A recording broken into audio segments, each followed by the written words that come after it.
ভোগালীৰ উৎসাহত উখল মাখল কলিয়াবৰ সামগ্ৰী আৰু পুৰণি গুদাম গৰু গাড়ীলৈ বিহুথলীত অনন্য ৰূপত ৰকিবুল হুছেইন।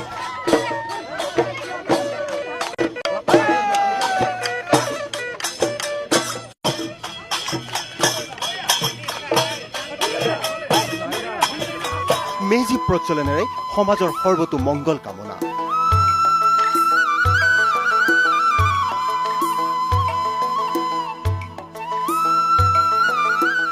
ভাগ ললে ভোগালীৰ পবিত্ৰ নাম প্ৰসংগতো। সমগ্ৰ ৰাজ্যৰ লগতে মাঘৰ বিহুৰ উৎসাহ অনন্য ৰূপত দেখা গ'ল নগাঁও আৰু কলিয়াবৰতো। মঙলবাৰৰ পুৱাই গৰু গাড়ী লৈ এক অনন্য ৰূপত দেখা গ'ল প্ৰাক্তন মন্ত্ৰী ৰকিবুল হুছেইনক।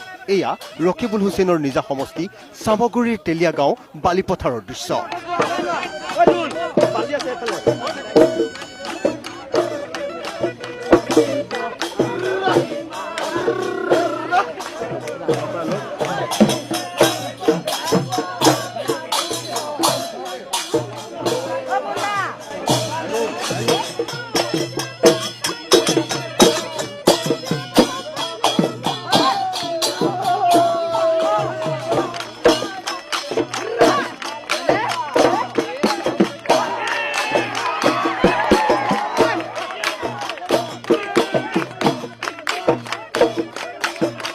ভোগালী উদযাপনৰ বাবে উলহ মালহ চামগুৰিৰ তেলীয়া গাঁও আৰু এই তেলীয়া গাঁৱৰ ভোগালী উৎসৱ অনুষ্ঠানত নিজেই গৰু গাড়ী চলাই বিহুথলীত উপস্থিত হ'লগৈ প্ৰাক্তন মন্ত্ৰী কংগ্ৰেছৰ জ্যেষ্ঠ নেতা ৰকিবুল হুছেইন।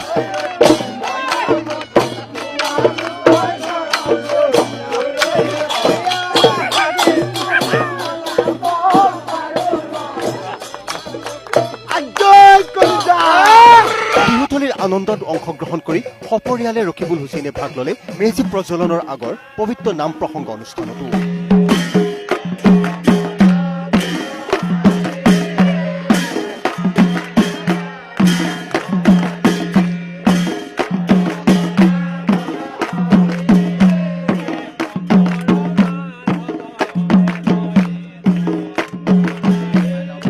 বিৰোধী দলৰ উপদলপতি ৰকিবুল হুছেইনে মেজি প্ৰজ্বলন কৰি কামনা কৰিলে দূৰ হওক সমাজৰ অসূয়া অপ্ৰীতি।